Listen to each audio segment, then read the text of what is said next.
Thank you very much, first of all, for coming. We're really excited for tonight. It's a culmination of a project I've been running for a while, so it's lovely. I don't know if these people are joining or not. Ginny will sort that out. So yeah, it's very exciting that we're kind of hosting this event, and then we've got a few more events over the weekend.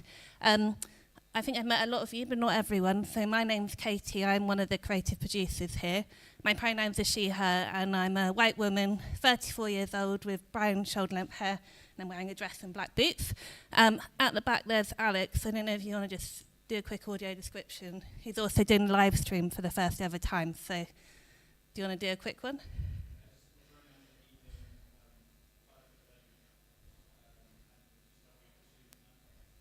And then we've got Jordan behind the bar. He's just gone in there, but you've probably already met him. There he is. And then Ginny's just popped out of the room, but Ginny's our creative lead. So yeah, she was the one that put the Arts Council funding bid together for tonight. So if you haven't been to OBX Connects before, it's all about sharing creative ideas, normally around the digital, but also community. And it's for people also to meet each other who might have shared interests. So hopefully you get a chance to meet some new people tonight. I'm just going to go through a quick few house rules as well, and then we'll get on to the exciting bit. You can grab a drink at any point, so don't feel like you can't move during the speeches. Toilets are behind Alex at the back. Shouldn't be a fire alarm, but if there is, we'll just follow us out, and then we're going to go down the steps over there, but just follow one of us along. As I mentioned, we're live streaming for the first time, something we're trying new. We are also recording. I think it's only capturing the front sort of people. Is that right, Alex? But if you're not comfortable with that, then obviously please feel free to move. And then finally, just to mention also that we've got another evening arranged for the 28th of May, which is going to be a film screening. I'm going to look at the title just so I tell you the right name. Which is We Are Making a Film About Mark Fisher. So that's 28th of May. We'll share that on our newsletter, Discord channel, WhatsApp, and if you want to get on to any of those, then you can talk to Alex, Ginny, or myself. So yeah, we have a really packed evening tonight. We normally have 2 speakers for OBX Connect, but we've got this whole front row, so we're very excited about that. And first up, we've got Mike Delpesh, who will be opening the evening with a short introduction. Mike's from the Refugee Buddy Project, which some of you might know. You work in this building as well, which is brilliant. And the Refugee Buddy Project have been collaborating with us on a programme called Commoning the Programme 2. So you're just going to do a little explanation about that. How we've been working with a cohort of refugees. We've got one of the amazing cohort here, Lena, who you'll meet later. So yeah, I'll hand over to you.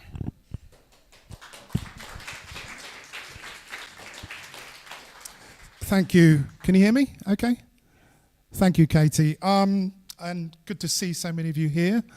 I'm Mike Delpesh, as Katie has mentioned. I'm head of HR and operations at the Refugee Buddy Project. So, firstly, I want to say that we were really happy to collaborate with OBX on Commoning the Programme 2.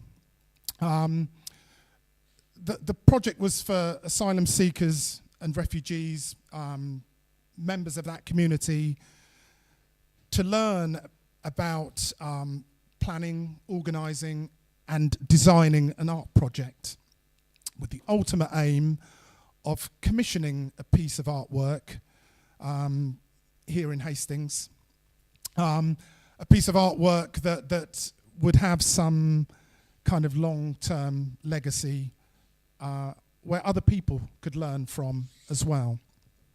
The theme for the artwork was around celebrating the idea of community and family, extending beyond individual households into the wider world, with a focus on creating positive collective memories. For the participants, there was the opportunity to spend 6 weeks fully engaged in the project and provide them with the skills, knowledge and network to be able to pursue a career in the creative industry, should they wish to do so. The project started in October last year and is now obviously almost at its conclusion. Being well embedded in the community, we were well placed to support and to provide members of the cohort. So we also felt it was a wonderful opportunity for some of our participants, a number of whom actively took part as members of the panel. So for me, this seems like it began ages ago, but it's only been a few months. And I know that Katie and her team have put in a lot of good work. The feedback we always got from our participants was very positive, and there's one of them who can't be with us tonight, but Musaddiq, who he's enthusiastic about most things, but he loved being part of this, and he loved the mentoring that was provided for him throughout the project. We also have another participant who, as a result of the collaboration with OBX, has got an internship with the finance team at Hastings Commons. So win-win. And then, of course, Elena, who you'll hear from later, she was an enthusiastic contributor and actor, as you will see later on.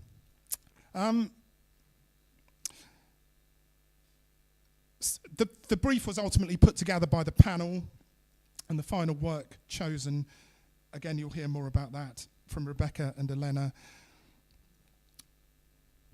I want to take this opportunity just to say a little bit about how we work, and we continue to sort of try and collaborate with like-minded organisations such as OBX.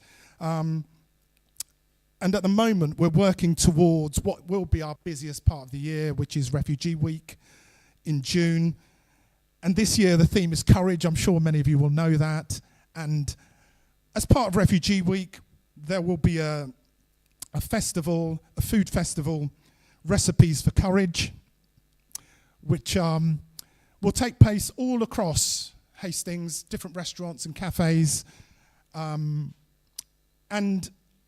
we're inviting you, all your friends, anyone you know, to take part in that. Of course, we don't have the details of a lot of that yet, but that will come out in our socials, so please keep an eye out, and you're welcome to join us for those events.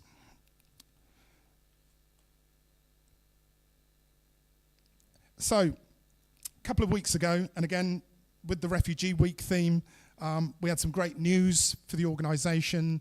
Hastings Borough Council, they passed a motion recognising the contribution and the work that we do in terms of cultural engagement, cohesion, cultural enrichment within the town.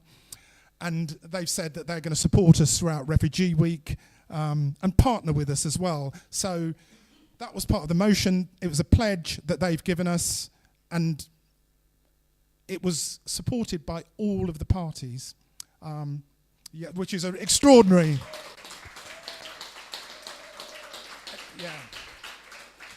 Extraordinary news, really. So whilst Refugee Week is a busy time, it's also a great opportunity to celebrate the work that we do locally with refugees and the numerous businesses and organisations that help us do that. And many of them through our Safe Havens initiative, again, which some of you will be involved in and some of you will know about. So we have Refugee Week. We'll be working hard to put that together, ensure that it's a great week, and it's a week of celebration, particularly at the sort of current situation we find ourselves in politically. I think it's important that we do that, and we show that there is a lot of good work going on. There's a lot of positive work. In this sort of current situation, you can only be positive because there's a lot of work to do, there's a lot of people to help, and there's a lot of battles to be won. That's enough about Refugee Week. Some of you will know that we have a cafe down in West St Leonard's, and some of our participants actually work in that cafe. Some of them volunteer in the cafe. And so if you don't know the cafe, come on down. It'd be good to see you. nice cup of coffee, really cheap. Come down and have a chat, and have a chat with the people who are there working as well, because they'd be only too happy to see you. I think that's enough of me. One more thing. I think I know a bit about this project already, but there's lots of gaps to fill in. So I'm really looking forward to hearing from these four all about it. And I hope you two are as well. So have a good evening, and thank you very much.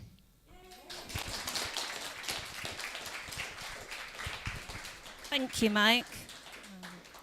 So we're going to have the rest of our speakers now, and then we're going to do a Q&A at the end. So we're not doing Mentimeter tonight because there's so many of them. We'll just pass a mic around, so hold on to your questions. So we have Agnes coming up next. He's actually Dr. I should say Dr. Agnes Willie. And I'm just going to read out your description before you come up, if that's all right. So, as the number of refugees has risen sharply over the last 25 years, so too has our ability to document this phenomenon visually on phones, portable and wearable cameras, and through online platforms. Images now play a central role in how we understand refugee movements and border crossings, and we are used to seeing certain kinds of scenes, people travelling in groups, waiting at borders, crowded into boats, or living in camps. In this talk, Agnes is going to look at how recent films about forced migration respond to these visual patterns, sometimes reinforcing them, sometimes challenging them, and sometimes offering a tiny new way of seeing, which I'm very excited about. This growing body of work spans many forms, from mainstream and independent cinema to desktop documentaries, artist moving images, and virtual reality. So let's welcome Agnes.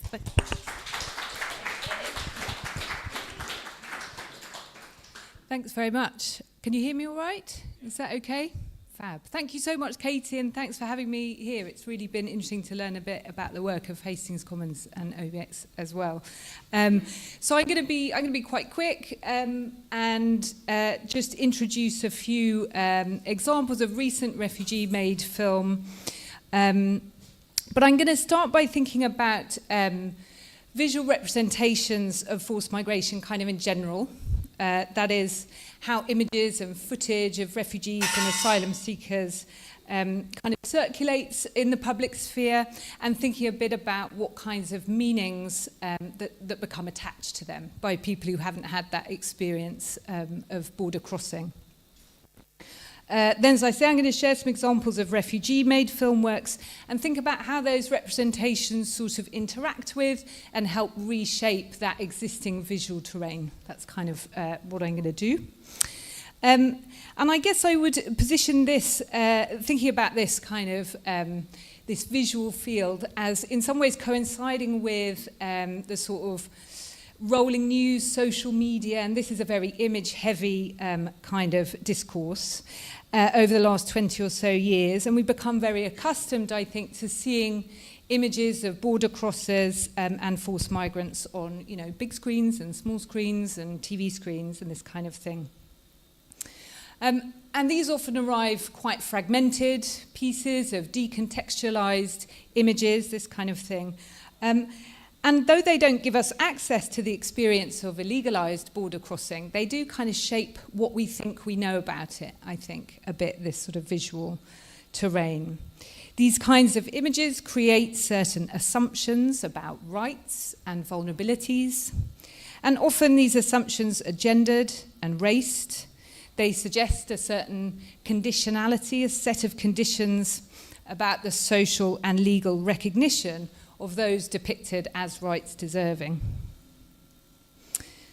So I think the dominance of image forms in the 21st century intersects in multiple interesting, nuanced ways with our cultural understanding of the act of undocumented border crossing and the people who risk their lives undertaking it.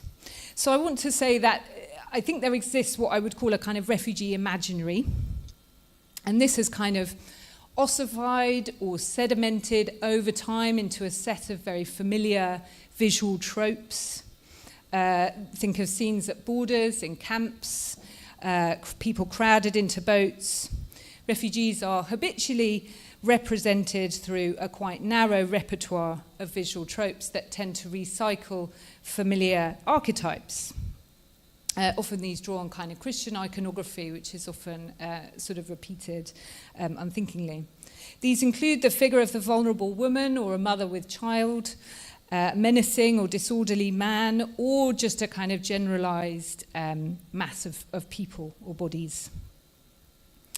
And this kind of imagery does more than simply document. The images don't just show that people have been forced to move, they present it in a way that highlights danger and vulnerability.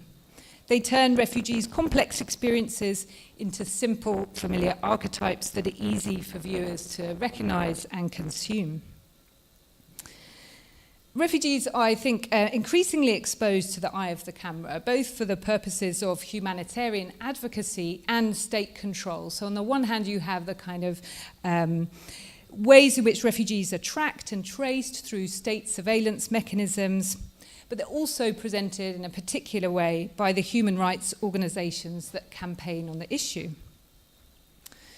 So refugees are vulnerable to surveillance, stereotype and fetishization, all of which obscure the complexity of rich and nuanced individuals, of course, and tend to code refugees along an axis of either sort of extreme vulnerability or threat on the other hand. And I think too that the meanings that circulate around these images, the migrant boat, border crossings, camps and so on, the kinds of meanings that circulate tend towards a quite limited affective or emotional register. So they circulate around impressions of threat, deprivation, anxieties over resources, pity, shame or compassion. So that's kind of, you know, we might have a conversation about this, but that's the sort of norm, I think, the kind of refugee imaginary that gets conjured up often in the mind of citizen viewing publics. But at the same time, I think there's this other visual ecology kind of emerging or coexisting, taking shape perhaps on social media platforms, on dedicated visual archive sites and on community-engaged festival circuits. Lots of it's online, but lots of it does get, screened in places like this, for example.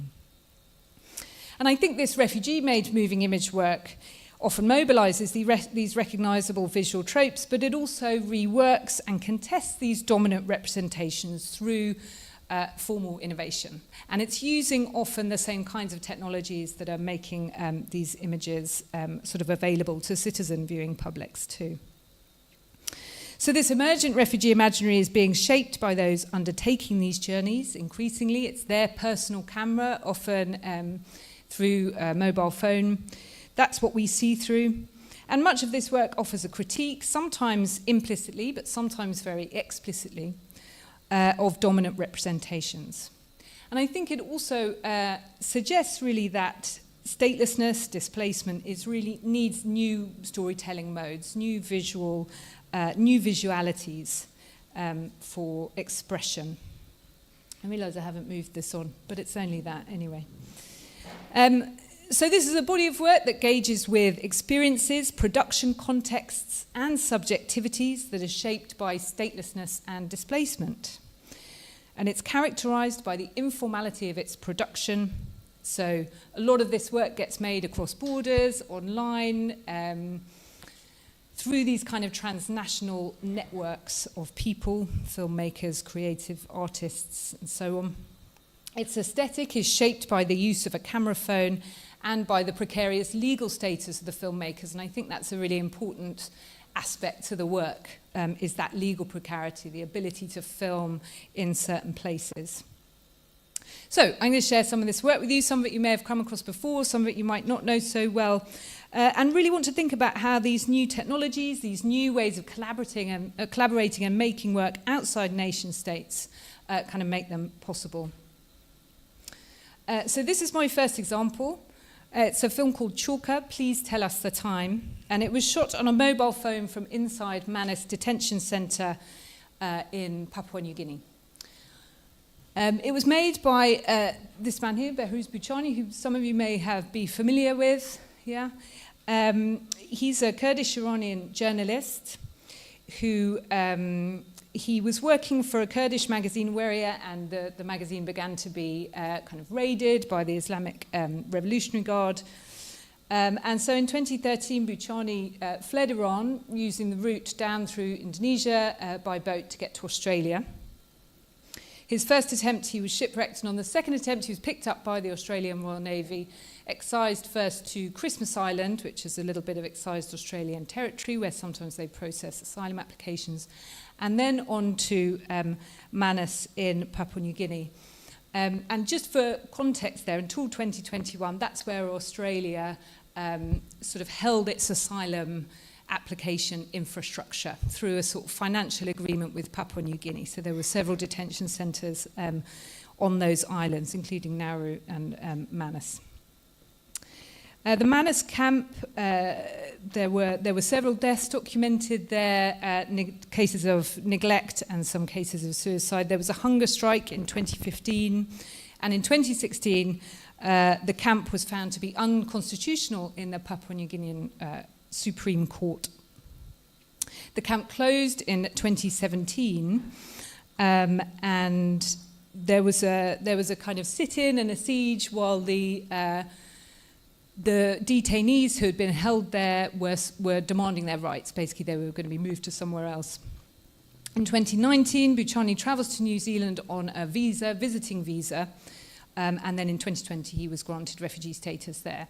And he's become this really, outspoken advocate for what he calls the asylum industrial complex or the immigration industrial complex. And he writes a mix of poetry, literary prose. He's written a poetic manifesto from Manus, and he also made this film, which he made on a mobile phone from inside. So it's a very... journalists can't go in. It's very hard to get in there to document these places, so it's a real feat that he was able to do that. He also wrote a 300-page book called No Friend But the Mountains, basically all on WhatsApp, which he sent out to his translators working elsewhere. So, though he's a professional journalist, Buchani is quite sceptical. This is his book, No Friend But the Mountains. I really recommend it.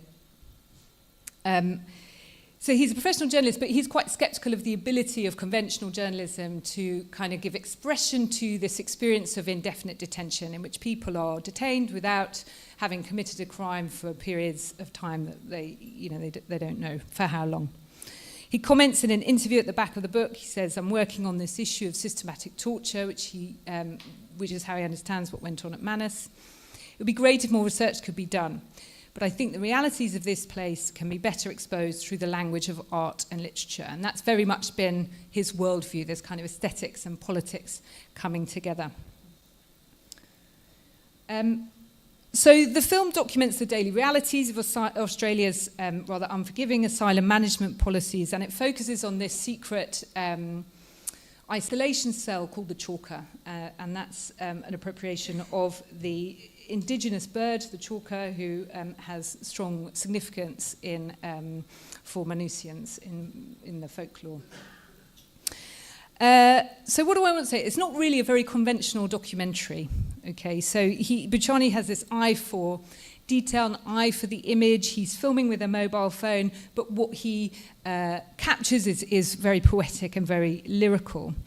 And one of the issues that Buchani has is that the sort of spatial and regulatory restrictions of the camp mean that he can't really do conventional talking head interviews. So what you find is these bodies are kind of shot at weird angles, people are squashed into spaces, and it really gives expression to the restrictions in which they're living.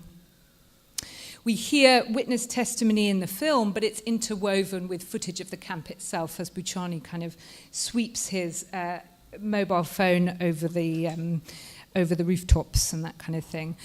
And what we end up with, so he collaborated with a man called Arash Kamali Selvastani, who's a Dutch-Iranian filmmaker. And what he does over in the Netherlands is he sort of pieces things together in this really beautiful montage kind of a way. And these juxtapositions, I think, are really part of the meaning, part of what he's trying to convey is the connections between these different actors in a system. Yeah, the implications between individuals, nation states, corporations, NGOs, indigenous Manusians who are working at the camp, the children who live around the camp, and so on. We also get images of life on Manus. We get footage of the Independence Day celebrations. We get interviews with a couple of Manusians who have been helping with the film project, and they'd go into the sort of colonial history of the islands. In one scene, Buchani shoots a group of children playing on the beach while the voice of an inmate describes his experiences in Chalker. And here we get this, this terrible juxtaposition. And sort of we have to assimilate this information, the ways in which the children are kind of implicated in this political and economic agreement brokered between Papua New Guinea and Australia. The children's freedom in contrast to the constricted physical movements of the detainees, and the camera itself kind of able to transgress that fence between them. Later, the children are seen sort of moving to the strains of a Kurdish folk song that's being sung by one of the detainees, sort of within the diegesis. And what you get is this kind of non-verbal communication. They really interact with the camera. And it's able to sort of circulate across these spatial boundaries. So their bodies become animated in ways that I think momentarily transgress those rigid divisions between these two constituencies of people. The other thing that happens here is that sound comes to kind of displace vision.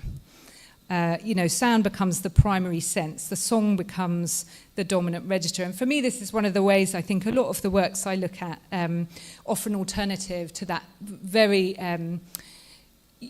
optical, visual regime that I was describing earlier. So he's really working through different kinds of senses, really. And this is also true of my second example, with Sam Al-Jafari's short film, Ambience, and that also works through senses other than the visual. So I think this is one of the ways that a lot of this work is operating. So this film is also shot within a refugee camp, a different kind of one in Bethlehem. And it demonstrates too, I think, how access to high-tech audio-visual technologies, which of course have become cheaper, more accessible, sort of make previously hidden structures of power perceptible. So we have more access, people have more access to these spaces through these technologies. It shows how refugee filmmakers are using these tools to create a different kind of aesthetics to the norms of the humanitarian visual field.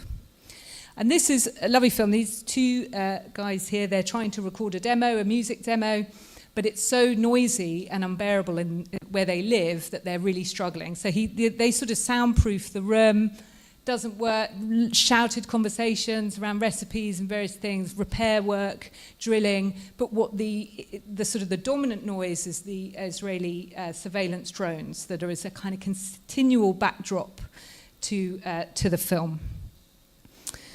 Ultimately, the boys decide to fold this daily sort of soundscape into the film, into their song itself, basically. So they take to the streets and they start recording all the ambient noise, which they then incorporate into their music track. And then the music track kind of becomes, sort of works within the diegesis, and then it cuts across. So as I say, I think this is another example of how these new technologies provide opportunities for refugee artists and filmmakers in spaces where there aren't many. But it also reveals those political structures of power by reconfiguring perception. So in this film, we're not shown any violence so much as kind of placed within its sensory conditions, that feeling of being permanently surveilled, for example, by the drones. So this is my last example, and some of you may have seen this because this did really well as an independent documentary. This is Midnight Traveller by Hassan Fazili. He's an Afghan filmmaker whose documentary work got him in trouble with the Taliban, and in 2014 he was forced to flee with his young family, his wife Fatima Husseini, and he had been, they were filmmakers. They'd opened an art cafe in Kabul, but this was not approved of, and so this was one of the reasons why they had to flee. He'd also made a documentary about a Taliban leader. being filmmakers, being artists, they decide to film their journey. They had 3 mobile phone cameras, and they filmed the whole thing on these 3 cameras. They worked with an editor called Emily Madavian, who received the footage both sort of in hard copy form on something, but also it was sent across the internet and various other things. But she also uses this kind of... she does a lot in post-production with the coloration and the editing and the soundscape to make this a much more lyrical and figurative documentary than one that you might expect, right, from the subject matter. One of the most striking things I think about this film is Fazili's real self-consciousness about the ethics of filming his own family in circumstances of danger, trauma, and violence and distress. And he and his wife do argue about this on the film as well. I think this comes together in a particularly poignant scene at the film's end, which I've put a still from here. And this is where Fazili's elder daughter Nargis is shot. She's filming on a phone from within the Hungarian camp yard, and this is where the film ends in Hungary. We're still awaiting their claim at this point. And she's trying to film. You can see there's the evening sky there. She's trying to capture the light of it. Yeah. She's in shadow. She holds the camera up. She wants to, I think, raise the shot above the barbed wire to capture the sky. And the next shot we see after this one is hers. So that's the shot we see through her mobile phone camera. But she's too small to cut out the barbed wire. So we still see that barbed wire kind of cutting through this very beautiful sky, lit with that warm glow of the evening sun. And for me, I think the layering, and you can also see that in this still here, which is a publicity still, but these layered looks offer lots of different kinds of perspective, which I think enriches our ability to kind of interpret these images. We have Fazili looking through his camera as a filmmaker, constructing a shot, but also as a parent, seeing his child trying to make sense of what she's going through. We see Nargis potentially as a budding filmmaker, also trying to make sense of her own experiences through the image, but also as a child who's completely powerless in her situation. And then I think us as viewers, whatever position you're in, we're sort of bringing those perspectives together ourselves. In voiceover, Nargis says, "I'm going to forget. I absolutely don't want to remember any of this in the future." She's really strong on that. And I think this is so poignant because her remark suggests an imagined moment in which the experience of flight can be relegated to the past, even as she's trying to kind of capture it and preserve it on the mobile phone. So there's a tension there. And Fazili's camera insists on remembering Nargis in this moment, kind of documenting her, but she wants to sort of keep the sky but relinquish the experience that frames it. I also think her attention to the sky, this sort of openness, this implied vastness, introduces an image of possibility that coexists with her surrounding conditions of precarity and restriction, opening up that perspective on her beyond the kind of abject victimhood to which she might otherwise be subject. So these are just my 3 examples. I think there's loads of really rich, nuanced work out there. And I think a lot of this refugee filmmaking is doing something quite different. And for me, one of the most important things to take away from this wealth of work is that it's not just sort of giving voice or giving a platform to stateless individuals, but it's innovating something new. It's a visual approach that rejects those norms of humanitarian or statist surveillance representation. It redirects attention away from refugee subjectivity, that question of, what does it mean to be a refugee, but rather to focus on those bordering practices and state governmentality that produce refugeehood in the first place. So as a body of work, it refuses to reproduce conventional framings of endangered life, bearing witness not to a generalized refugee experience, but rather to the contradictions that surface in the visual representation of disenfranchised others. I'll finish there. Thank you.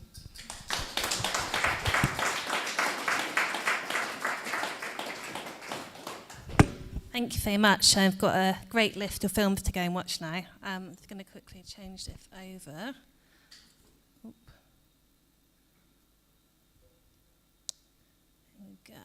And then I'm going to welcome Tom Green onto the stage. He's from Counterpoint Arts. I don't know if anyone's heard of them before, but if you haven't, then it's brilliant you're here. You're going to learn a lot. So Tom Green, you're the senior producer at Counterpoint Arts, and Tom's going to explain the strategy they have for creating content and working with partners in order to bring more diverse and nuanced representation of migration and displacement to an online wider audience. Counterpoint Arts is a leading national and international organisation in the fields of arts, migration and cultural change. And actually we worked with Counterpoint Arts to pair up our cohort with mentors from your artist pool, which has been really amazing. I got to listen into all of them and it's just been great. You've got one more to go, haven't you? And their mission is to support and create transformative art by, with and about migrants and refugees. So their stories shape our culture and help change how we see displacement.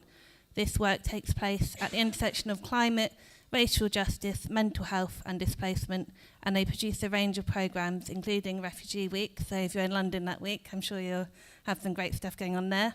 Counterpoint's films production and a Platformer Festival. So I'll hand over. Thank you. Thank you very much.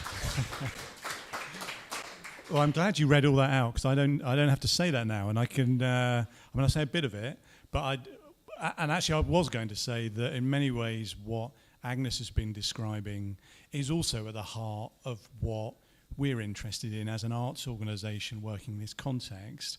And we have that phrase about producing more diverse and nuanced representations. I think Agnes's work is showing us really digging into some of the depth of how that works, which is also really, really important because too often people might say, oh, it's a brilliant film, maybe someone on a mobile phone, as if that was quite kind of without a great deal of thought or doing anything to do innovative with the form. In so many ways, as we all know, people who are operating outside of the mainstream, the work and the value of that is often overlooked. So arts and culture is right at the heart of making that change. So I'm going to talk a little bit about our approach to that. But even before I do that, I also have a time to. I do know people here. I hope they remember that they know me. But we've known about the Refugee Buddy Project for a long time, and it is unique, I think, and we see lots. So we're based in London. We work around the country, including coordinating Refugee Week around the country. But Refugee Week is about incredible people like people in this room and the work that we've heard about earlier. Particularly for my work, I do go to lots of places, including the places where we only hear hostile stuff, where they have politicians who are very actively hostile to new arrivals, to asylum seekers, to refugees, and you always find a lot of people who are not having that, and who, just like people here, who are working in all sorts of creative and brilliant and innovative ways to make a different reality. And so, yeah, we have that joy, and Refugee Week is kind of a culmination when you see how widespread this is. Widespread across the population, but also in the kind of forms that it takes. And I think, so we often talk about arts and culture because obviously we're hearing about a cafe earlier. Food is culture. There's no need to kind of separate things out. Food is culture as much as coming to watch a film, and normally, certainly in Refugee Week, but normally in our lives, these things go together. People express themselves, represent themselves, connect with other people through all of these different forms. So, yeah, it's really great to be here to hear from Rosanna how brilliantly things are going, to things I hadn't heard about. But also but to say to you all here from a kind of national perspective, you're very much part of an amazing movement of people, mostly working locally, as it should be. And this work, like more than locally, it's like about individual people. It's again, I think, having the Buddy Project, the buddying idea at the heart of what you do is so powerful because in the end, it's about person to person. But you are part of an incredible movement that we know is getting stronger all the time. And it takes time for these changes to be reflected in the bigger picture, but it's definitely there. And we mentioned about the theme for Refugee Week being courage. And the reason that we choose a different theme each year to kind of inspire people and also try to connect with what's happening more broadly. And when we came to thinking about this in the autumn, we talked to lots of people about it.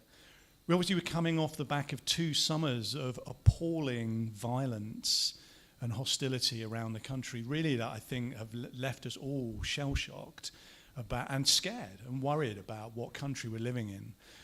And as an organisation, when that's our whole focus, one of our concerns was, of course, that people are going to, first of all, obviously our first concern is people are safe. We all have to think about safety and whatever that takes. But then also that it's going to scare people, which is obviously what people want, is for people to be scared into doing less, to doing things silently or not doing them at all. Now we know, because we know the network of people we work with, that's not going to happen at the community level. At the community level, in COVID, in whatever happens, people do what they need to do, as they always have done. That's not going to go away. But we were a bit more concerned about some of those organizations who maybe could go either way.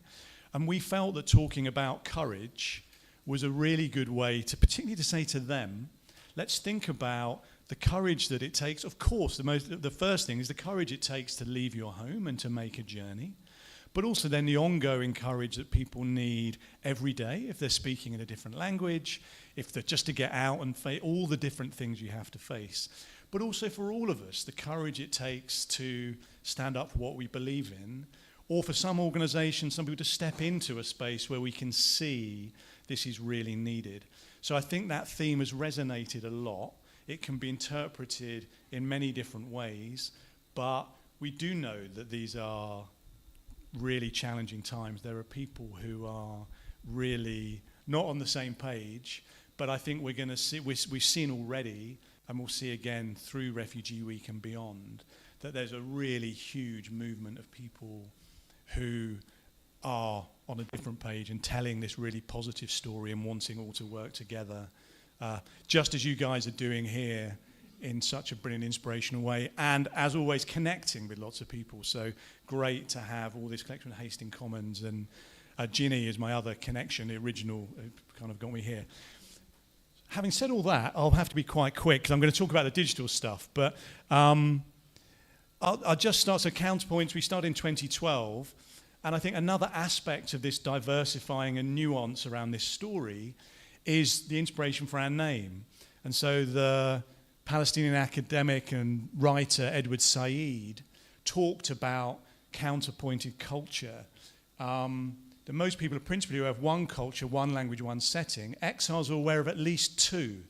And this plurality of vision gives rise to an awareness of simultaneous dimensions. Awareness, to borrow a phrase from music, is contrapuntal. So music, different melodies go together in counterpoint to make beauty. And so for us as an arts organisation, it's important to think we're often, as Agnes is talking about, dominant representations of displacement and migration, of course, are about the difficulties. But we also need to recognise the positive side of that has existed forever in humankind, because humans have always moved.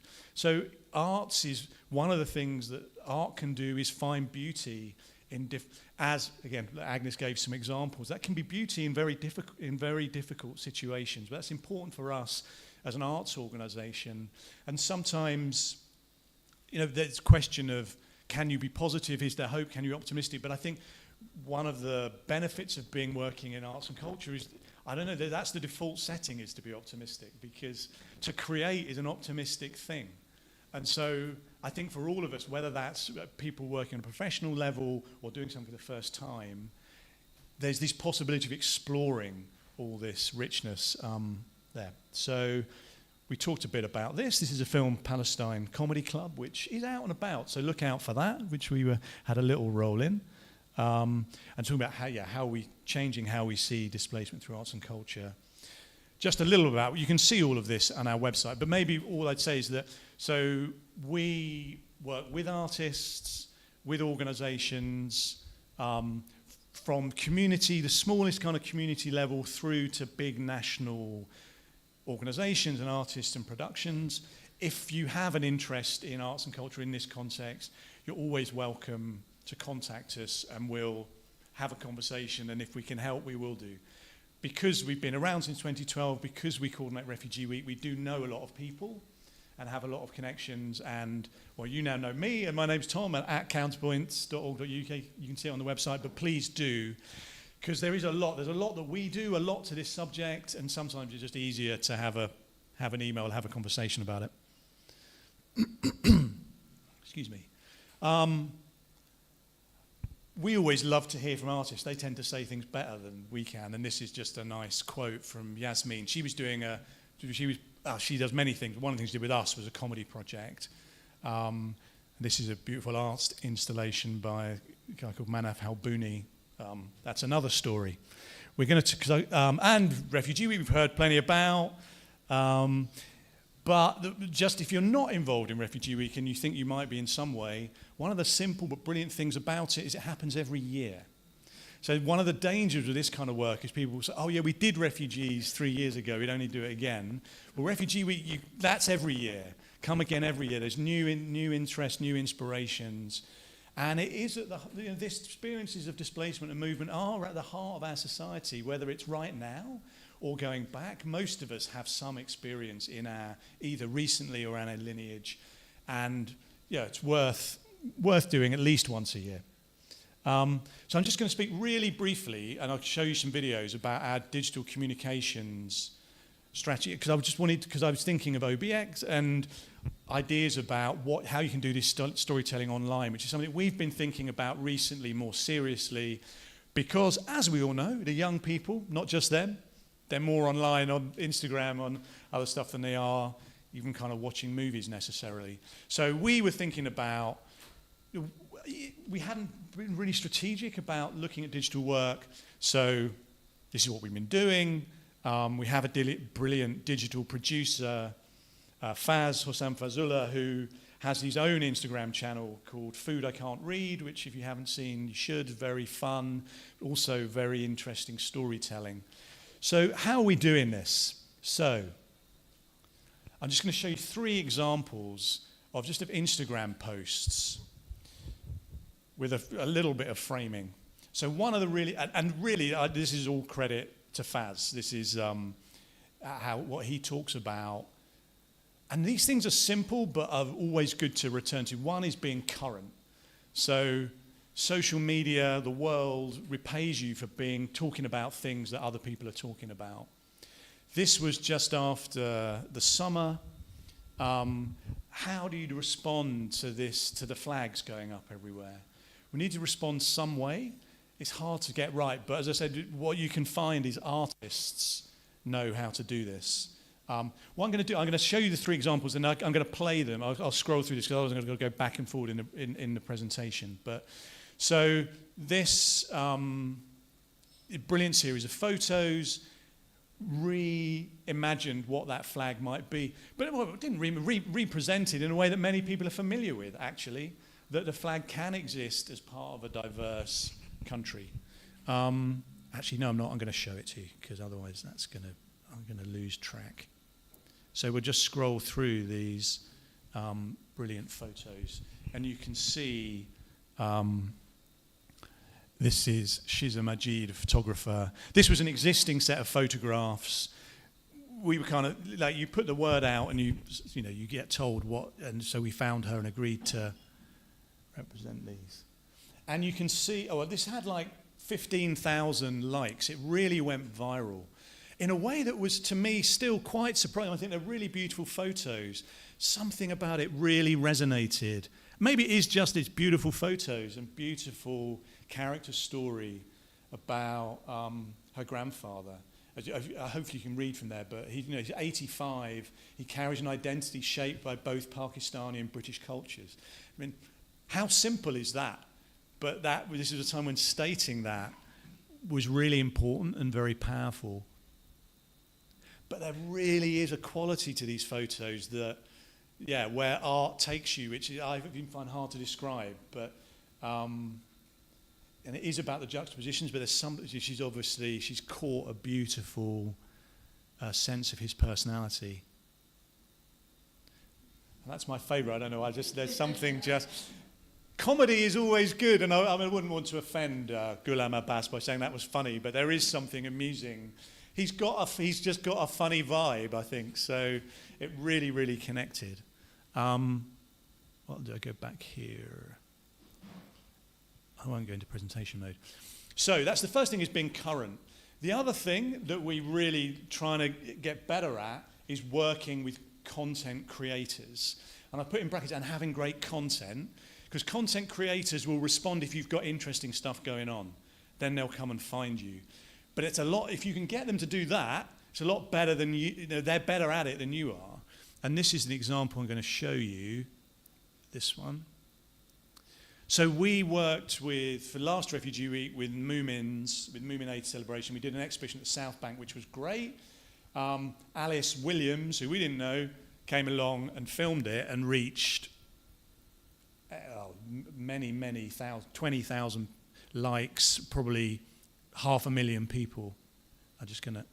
There's a 12-foot Moomin house on the South Bank in London right now.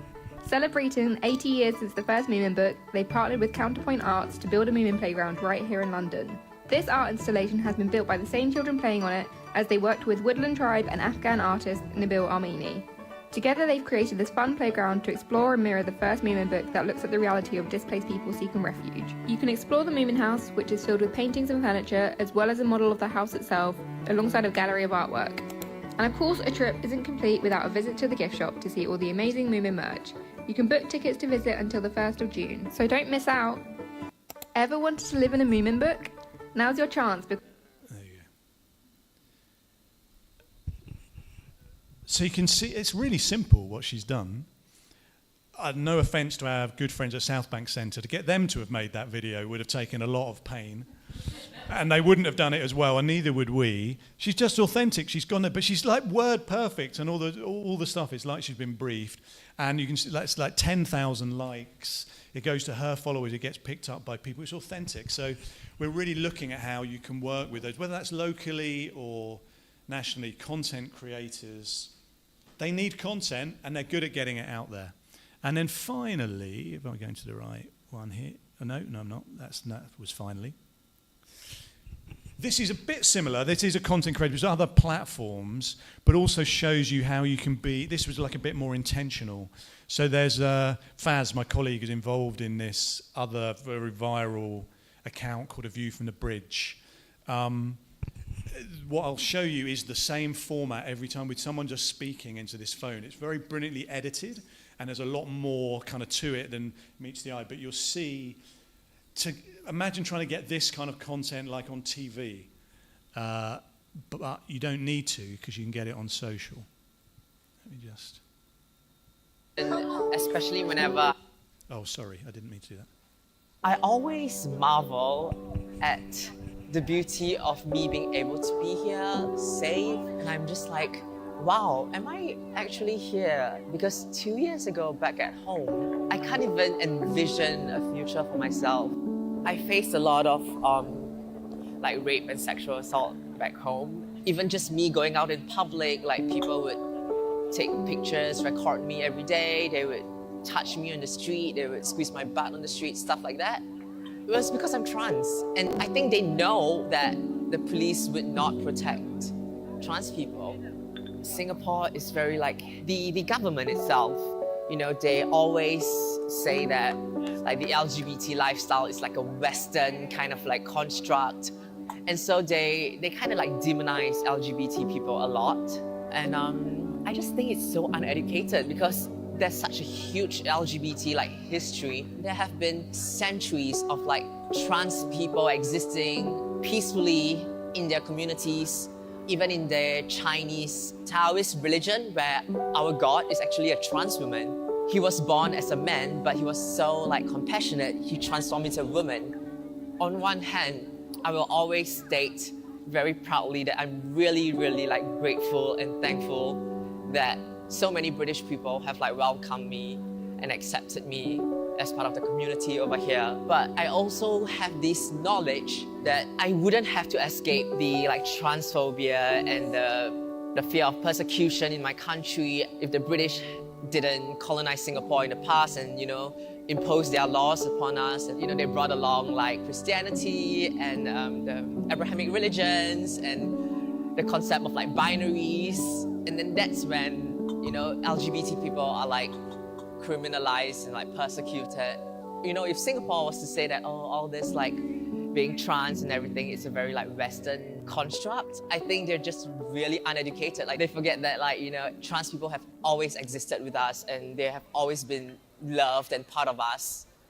So yeah, very often, especially whenever I cross.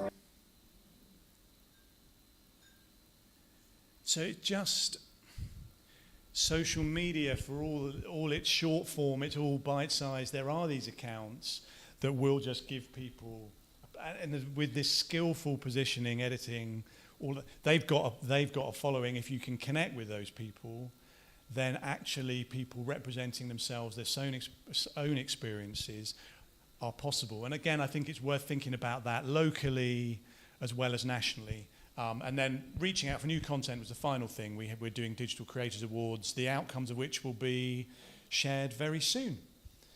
I'll stop there. Thank you very much. Thank you so much. Amazing, thank you. I've learnt a lot from listening to you, so that's great. So we're going on to our final talk tonight, which was with Rebecca E. Marshall and Elena Lavrova. So as I said, sorry, I said your name wrong, did I? No. Elena, as I said, has been one of our amazing cohort members, and you've been so enthusiastically involved, which I'm really grateful for, and I feel like I've made a really great friend as well. So really pleased that you came along. And then Rebecca was chosen from 16 artist applications to be commissioned. I think you're going to talk a little bit about kind of your practice as a filmmaker working with communities, and then invite Elena up to talk about, as you were involved in an earlier film with Rebecca, to talk a little bit about that and also responses to tonight. Just before I hand over, the celebration event on Sunday has completely sold out. We've been amazed by how many people are really interested in the project we're doing. But me, Alex and Simon and Rebecca will be in Alexandra Park on Saturday, between 10:30 and 3 o'clock at the bandstand showing the films.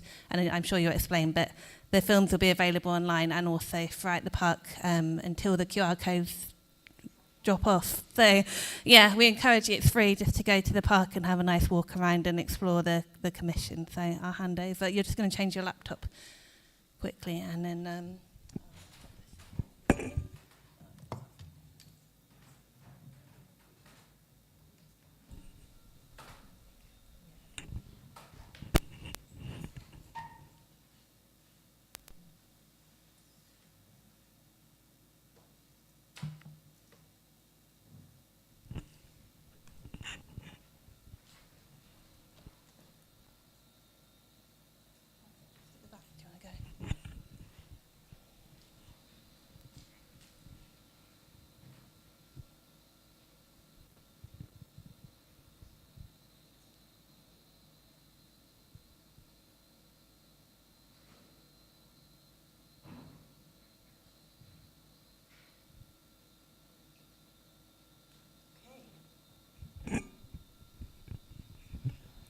Hello, you can hear me, yeah.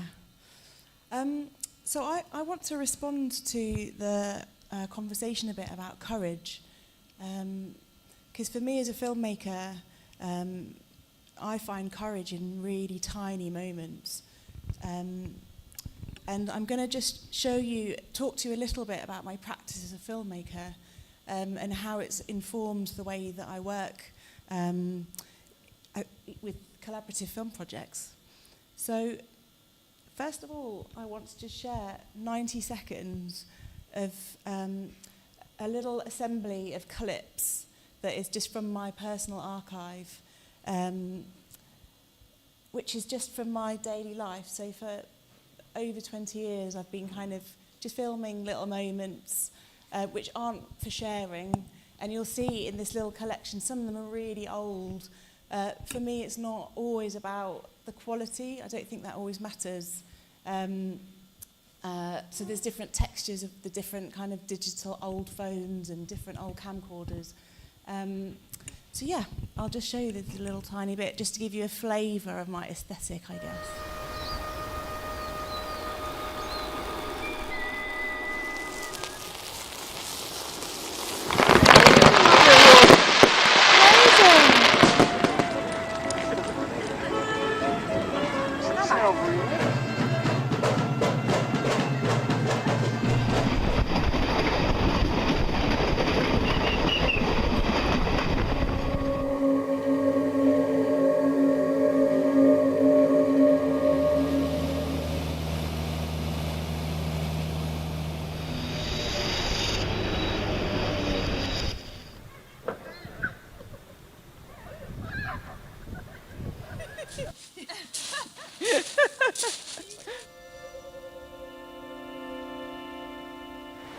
He didn't say cheese.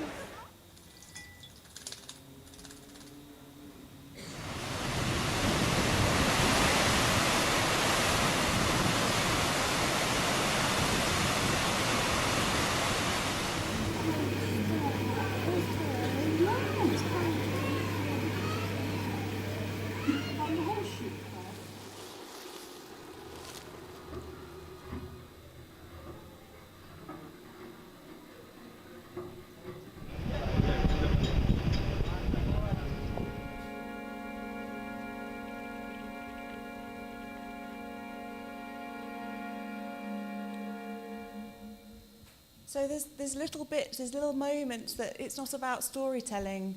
It's just somehow a kind of feeling of seeing a bit more deeply and feeling a bit more connected with the world. And I'm going to show you... so I ended up, as a filmmaker, I've discovered Michel de Montaigne, who was a Renaissance writer who was living at a time of huge instability. 1533, the Reformation, violence everywhere. And he turned to himself, to the tiny details of the body. He wrote 107 essays, so this is pre-Shakespeare, about drunkenness, what it's like to have a thumb, about lying, about being alone. And his books were banned for a while because basically he was talking about what it means to just not know, to just be really uncertain about everything, and to talk about himself as a human being, that it was really radical then just to say, I say this now, but in a moment I might think something different. Everything changes all the time. And I think that's, I ended up kind of looking at how he managed to make his writing feel to me so relevant still, and it's this kind of cycling between textures of the body, how it feels to be in the world, as well as your thinking processes and being aware of all that changing and this kind of moving between the body and the mind. So I did my PhD in practice and I made a film, and I'm going to show you a 4-minute clip from it. And it's a 70-minute essay film that ended up being a letter to my son. And it interweaves 3 strands. The use of my archive footage, which I kind of use in different, it's kind of detached from its original story. So you'll see little bits in this 4-minute clip. Then the one strand is a crew of people from around the world who were practicing life on Mars in a pod in Hawaii. And the point of the exercise for them was just to see how they could live kind of an ordinary life in a context cut off from the world and remain kind of sane. So what do we need as human beings to kind of keep attached where in a space where time becomes meaningless in space, right? The future and the past become really abstract. So there's a lot of really interesting material in that environment. And then on the opposite side, I went to visit a woman, a hermit called Agafia Likova, living in the Siberian forest where she was born. Now for her, the sense of time, very different again, in a different kind of isolation. And in my experience as a mother, another kind of bubble, a weird isolation, a sudden feeling of being cut off from the world. So I kind of used my thoughts from Montaigne about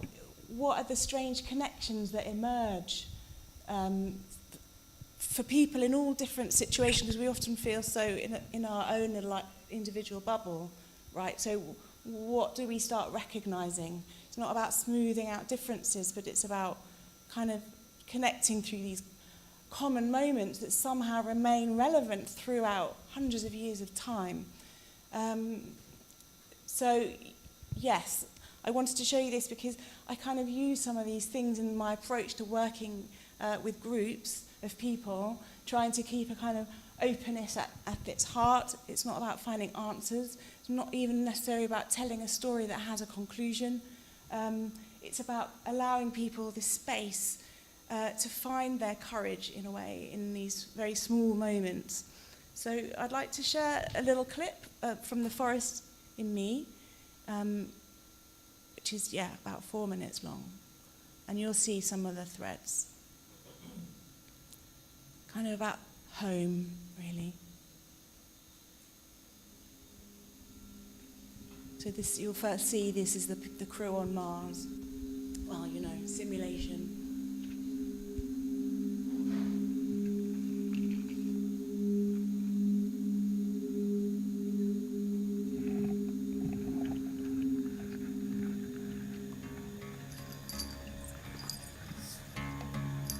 Agafea's home life in her forest is full of such visceral sights, sounds, smells, and tastes. On simulated Mars, the crew really missed the sensations of their everyday lives on Earth. Cut off by their spacesuits, they couldn't even feel the light of the sun on their skin. They yearned for freely running water. One crew member described how her dreams started to become increasingly iridescent. I was near a lagoon of some kind, some body of water that wasn't the ocean, but it was large and limpid and very, very blue. I was looking down at this water as if I was standing near the edge of it, and I was thinking to myself, I'll just go get my swim clothes, I'll be right back.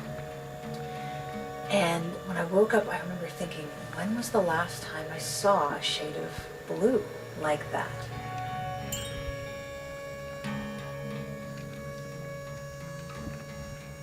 As you grow up, you'll know how hard it is when you really miss something or someone. When I'm away from home, it just takes small coincidences to trigger thoughts and memories of you.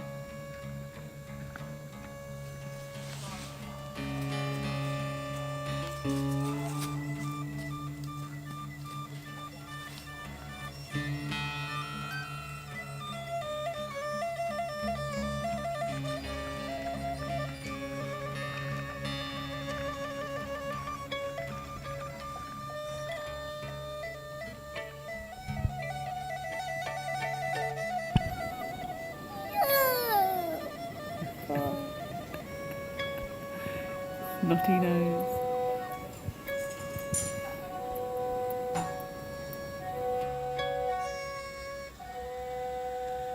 When I travelled to make this film, I carried your photo with me for comfort.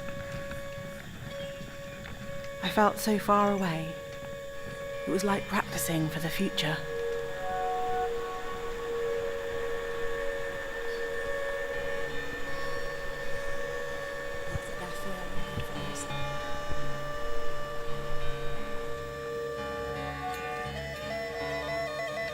The Apollo astronaut Rusty Schweikart printed quotes from his favourite literature and fragments of poetry onto parchment to take up into space.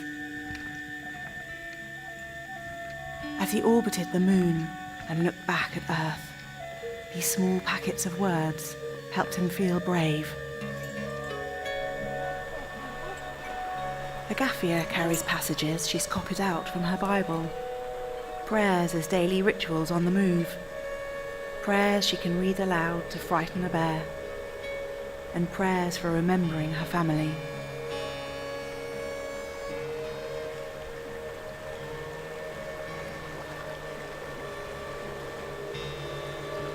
When you turn 18, it'll be 2033. You'll be stepping out into your own new world. I hope this film might help you feel brave, and in some small way, keep you company when you feel alone.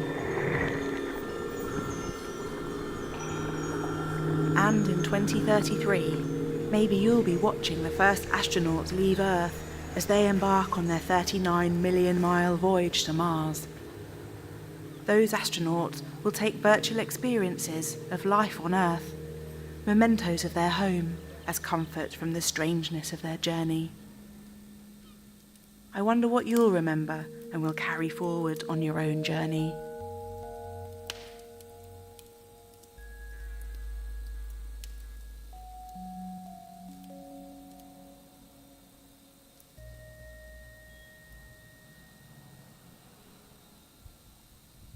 Yeah, so it becomes this strange looping thing, realising the connections between the strands when the people on Mars watching virtual reality of being by a fireside, you know, going back to that kind of ancient imagery.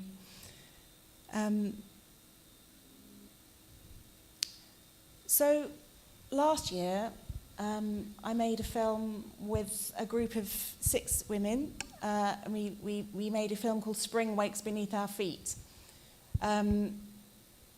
So it was about exploring everyday life. It was a course of 6 sessions, and we worked together to interview each other. We worked together to practice filmmaking with phones, using quite rigorous filmmaking techniques, considering framing, doing it all properly. Everyone had homework to go and film in their homes, and we decided that so Elena, would you like to come up actually? Because Elena was part of that cohort, and we had 2 types of footage. One where every person could bring footage from home, which we agreed could be used in the film communally, and then footage where the participants filmed each other for little sequences, and I'll show a little clip, but just... Yeah, it was a very interesting experience, learning how to make videos, hearing from the professional, and feeling in ourselves as video makers, actors, and witnesses of each other's lives. It was interesting from the start, where we found out that many of us share same stories from our childhoods. Especially dance. It was kind of like connecting most of us in the group. So from the start it was very you can say spiritual experience, and we made our videos just at home, looking at ourselves, learning what's around us, and then going outside and seeing the world wider, and seeing what we pay attention to, and then trying to combine it in a shared vision of life about ourselves and the world. Thank you. Shall I show the little clip? So it ended up being a 15-minute collaborative film that was a series of little portraits. So I'm going to share 2 of those. And the second one was by a participant who, in the second week of the course, realised that her business had been bombed and destroyed, and it was a very difficult time for her. And it was only at the end that she managed to suddenly gather herself and find her voice to tell a story in the way she wanted to, because most people were wanting to talk about themselves as a person, not about all the circumstances of the move to the UK. So this is a bit of a longer clip. It's 7 minutes. I hope you enjoy. Thank you. Entirely filmed by the group themselves.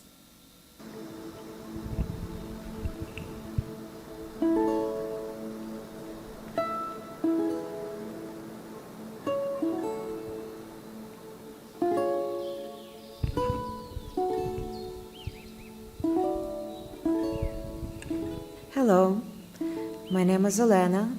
Nice to meet you all. For me, memories are recalled in flashes as a generalized sense of time. I remember from the age of 5 wanting to become a ballerina. When I was 7, My father said no to become a ballerina because he wanted to protect me from choosing the wrong career path. My mother instead found an after-school folk dance group that I attended 3 times a week for 10 years.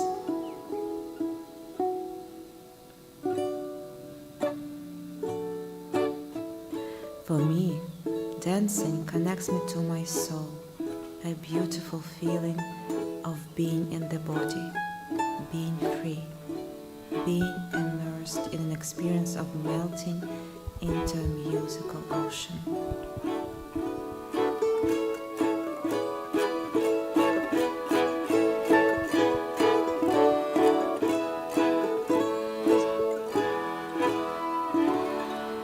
The opportunity to choreograph and tour to lots of different countries. I loved traveling and discovering the world, which was not common in the USSR. This country was pretty close at that time. But sometimes I preferred to be in my room and loved to travel into different worlds through reading my books.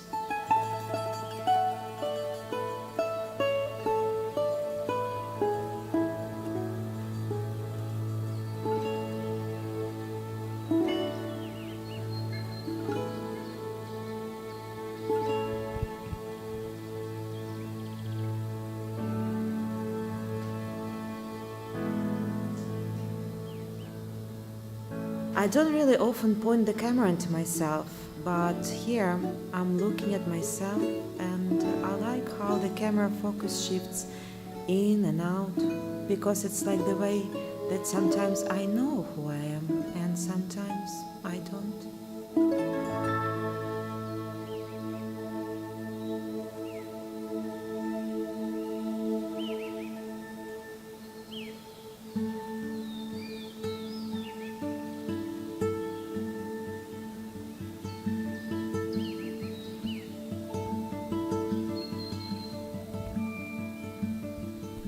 Мене звуть Якимцова Лариса Олександрівна. Народилася в Україні в радянські часи. Моїми першими роками була свобода і безтурботність. Я була весела дівчинка. Перші 10 років я мала своє особливе дитинство. Я любила їздити на конях без сідла. Це був 64-й рік. Мої батьки так багато працювали, що я їх мало бачила. Тоді на полі було багато різних смачних травинок. Ми бігали, їли їх, травинки, бо вони були дуже смачні. За радянської системи мама доїла руками радгоспних корів, без вихідних. Вона навіть у вісні рухала руками, так ніби доїла корів. Коли я підросла, я зрозуміла, що життя потребує великої праці. А найкращий день у моєму житті був 24 серпня 91-го року. Це був день, коли Україна отримала незалежність. Ми з чоловіком вже мали 3 дітей, жили в Кривому Розі. Чоловік мій Григорій Павлович працював на заводі підручним сталевара. Я працювала на залізниці. Ми з чоловіком взяли на заводі і залізниці безпроцентний кредит. Тоді це можливо було. І почали будувати величезний 3-поверховий будинок. Потім ми продали наш будинок, аби відкрити кафе, магазин, а згодом і ресторан з нічним клубом, як сімейний бізнес, у гарній будівлі. Але це був великий ризик продати такий великий будинок, щоб реалізувати нові ідеї. Однак життя не стоїть на місці. З початком війни у 22-му році ми змушені були залишити Україну. Мій чоловік помер, і мені з дітьми довелося виїхати до Великої Британії, до нашої середньої доньки.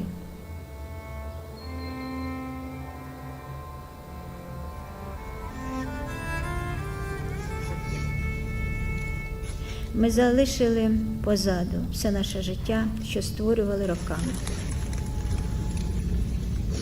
І навіть закрили свій клуб, який був для нас важливою частиною нашого життя.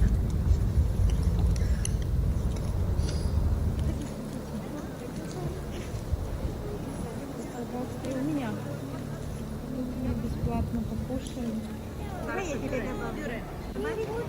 Чуть-чуть, да? Хорошо, давай рис.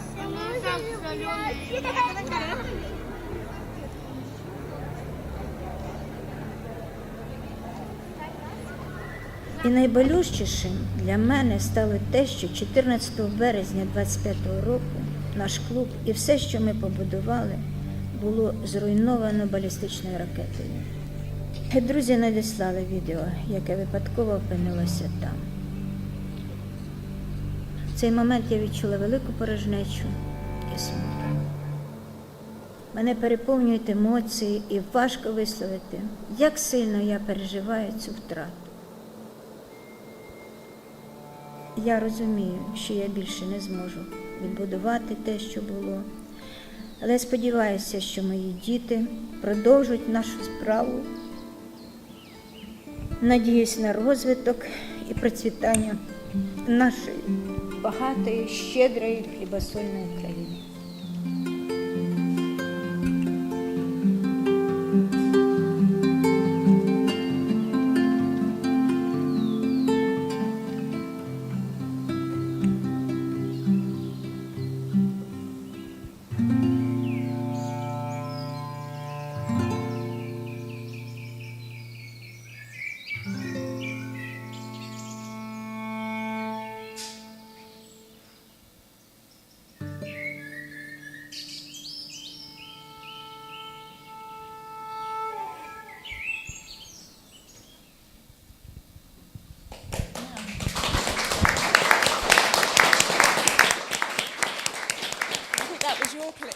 Was that your clip of the bird at the end? Oh yeah, the bird at the end. Yeah, I was so worried for her.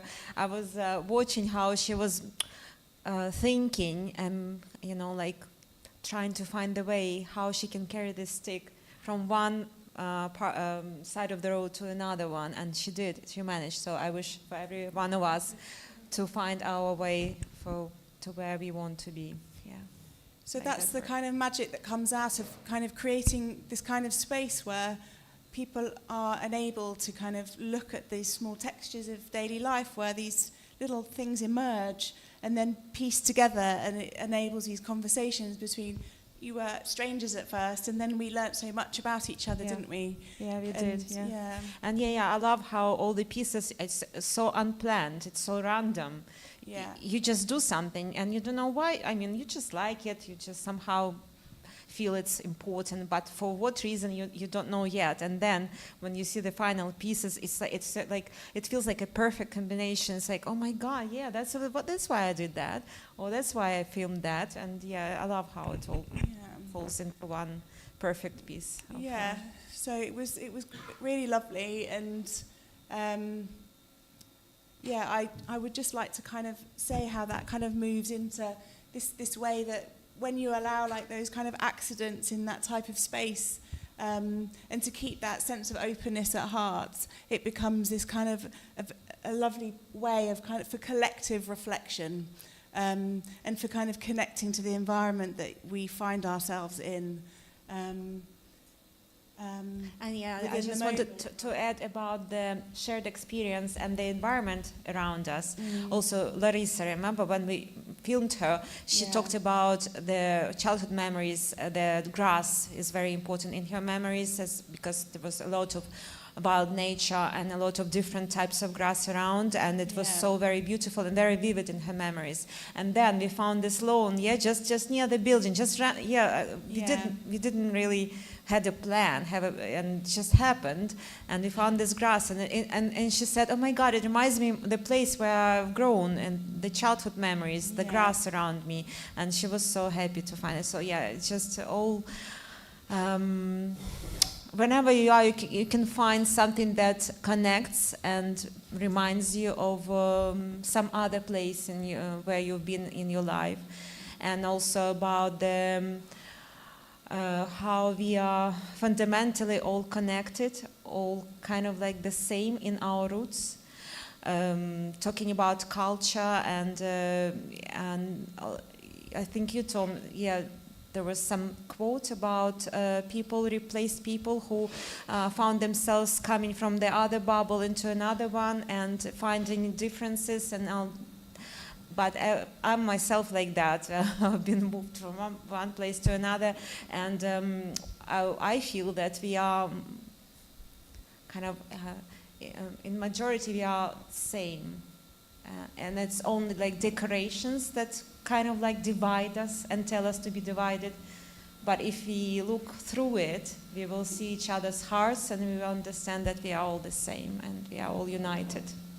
So it kind of comes quite nicely into the project that I'm so thankful for being invited to, to develop this piece, which is called Ask the Trees. And it really is a step, actually, the next step into kind of really collaborative filmmaking. That we've had 2 workshops with young people, and also another with the youth group, and another with is that this doing that? And then another group with members of the public that range from age 70 to 70. And it was really important to me to have that range of ages, because they could then hear each other's responses to these trees. Some of the American cedar can grow to 1,000 years old, so 70 years is nothing. And so it becomes this kind of space for finding our connections and hearing each other's and finding our courage as human beings to kind of express and grow our care to the things that are in front of us all the time that we don't necessarily see. And it's not always about having to make something, a piece of film look beautiful for sharing. It's the act of filming and looking is the moment. It is a moment in itself that feeds us, that feeds our ability to see and to love. And so yes, it's always, just to go right back to Montaigne at the beginning and just to finish, it's always leaning into uncertainty for me as a filmmaker, and enabling spaces that are about always questions and not always finding stories that necessarily make a complete sense or give any kind of answers. I think that's very important these days. Thank you.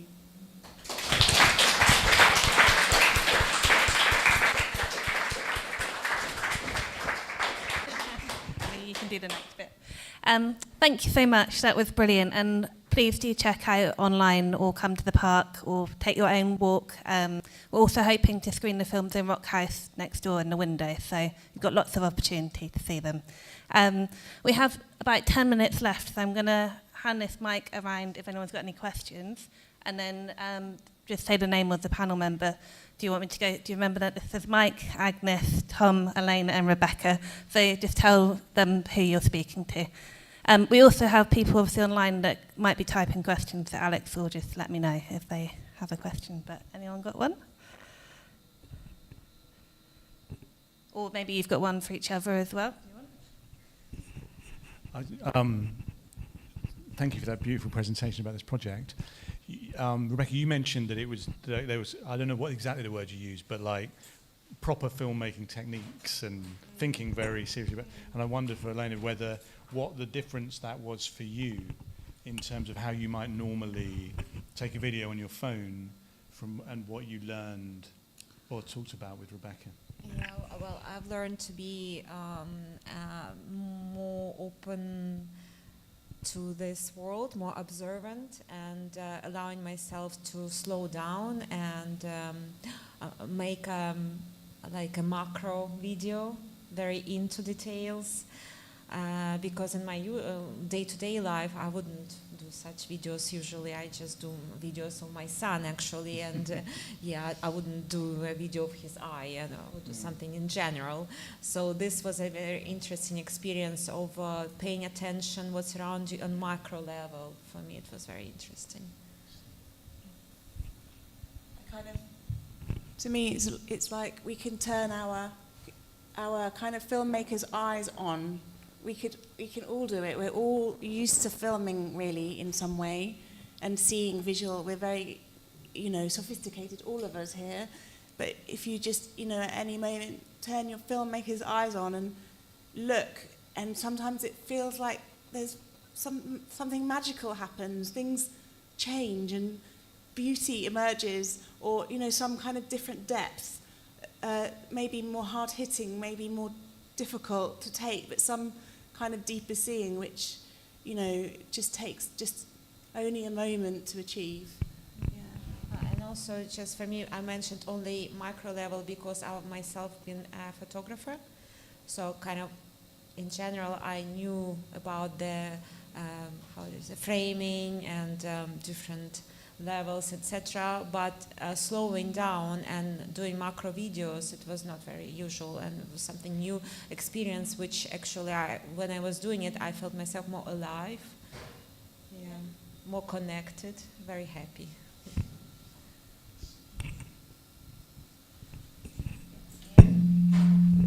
Any other questions? Hi, this isn't a question, this is just really a thank you. I feel really privileged to have experienced and learned so much this evening from everybody who's been up on the platform up there, and coming from a long time ago, scripted filmmaking background, which is very restrictive in many senses, and what we're used to seeing publicly in the cinemas, film, drama, whatever format it is. I think the freedom and the unexpectedness of this sort of filmmaking that comes from people's individual lived experiences, and how you don't know how it's going to turn out. I think that's incredibly exciting, and it would be great if there were more opportunities for people to see this sort of filmmaking as opposed to being controlled by Hollywood and film distribution and television distribution and big streaming platforms, because this is where the real heart of people, I think, belongs. So thank you very much for all of you. Recently, we met, the Refugee Body Project met, I think it was last year, actually. We met with some Brazilian artists from the favelas, and they told us that they had stopped using any form of social media, WhatsApp, and not because they wanted to, because they'd built them up. They'd had them for years, but they were taken off them, and they couldn't communicate anymore. So any content they'd made, it just disappeared from one day to the next. What's the answer to that? I mean, one of the things they said to us was that the future is in community. The future is in being out there and being part of groups and building community. But then everything that we're doing, all that content, is we don't have any power over it. We don't own the means, you know, the platforms. And I just wondered if that's something you might have thought about, because the stories you were mentioning from the refugee camps, I mean, we all need to see those, don't we? And I just feel, where are they? You know, and there must be more people telling stories through their phones, and you know, where can we find these things? And then the biggest question for me is, what is the future if we don't own these platforms? Okay. Yeah, I think it's so important, isn't it? And all this kind of digital ephemera, one of the things that people are working on is, well, how can we build creative artifacts that are then, you know, disseminatable, if you like, that people can see them. So, I mean, a good example of that would be Osama Mohammed's film, Silvered Water, Syria Self-Portrait. So it's a desktop film, really, but he took a lot of citizen footage from the Syrian uprisings, and he pieced it together into a film with his own footage and also some footage from a participant who was in Homs during the siege. And they put that all together, and that's really archived in some ways, you know, a load of footage into a film that he's then edited, and that had distribution as a film. I think it was in Cannes. And he's a filmmaker, he's a recognised Syrian filmmaker. So in that sense, you know, your question about power and who has the means to kind of get these images out there, I think is so pertinent, especially in the context of migration, you know, where the archive itself is kind of floating across the internet. You know, how do you how do you bring it all together? But I think, you know, one of the things I'm thinking about Rebecca's practice as well is sort of bringing these things together into an artifact that lasts, that is interpretable, that is art, rather than these snippets that we scroll through and that kind of stuff. And a lot of this stuff is being done outside state infrastructures, as you say, you know. So it's been done across borders through Wi-Fi. Yeah, it's on WhatsApp, but then it's taken off and it's put into filmic practices. So it does go along, but as you say, it's kind of, you know, we need more for it, money, I guess. I think also there's really something about watching films together. So and something we're doing with Refugee Week the last couple of years is having a free film program so that people can register and download films. They can watch them on their own, but actually the idea of watching together these stories is really powerful, making together, but also watching together. So, and that's quite easy to do. There may be community film clubs already here in the town, but if there aren't, it's not so hard to, if you have an infrastructure in a space like this, just to watch a film together, it can be, yeah, really effective.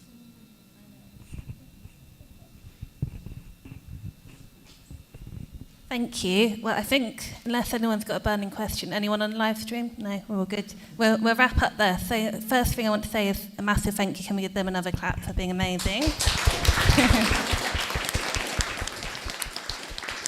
Thank you. As we said, we've recorded it as well, so we'll share that when it's up, and if you've missed any links you want to look back at, you'll have access to that. And then I just wanted to finish by talking about another community project that we have that you might want to get involved in. We did it last year, so it's the second year we're running Alleyway Learning Project, which is all about community members who have a skill or something that they're passionate about, wanting to teach other people that skill. So we're not looking for, like I'm a choreographer, not looking for me to come and teach dance class. We're looking for people that might have a passion in some way that want to share it with the community. So, for example, it could be someone that's really passionate about refugee films and has a collection of films that they'd like to share with people. So please do get in touch with my colleague Simon or just OBX in general. Simon's just popped in at the back. There. If you'd like to get involved with that. And then we've got a steering group that selects who gets to teach those sessions. So, yeah, but lastly, just thank you so much. Thank you to the people on the live stream as well, and enjoy your evening. Take care.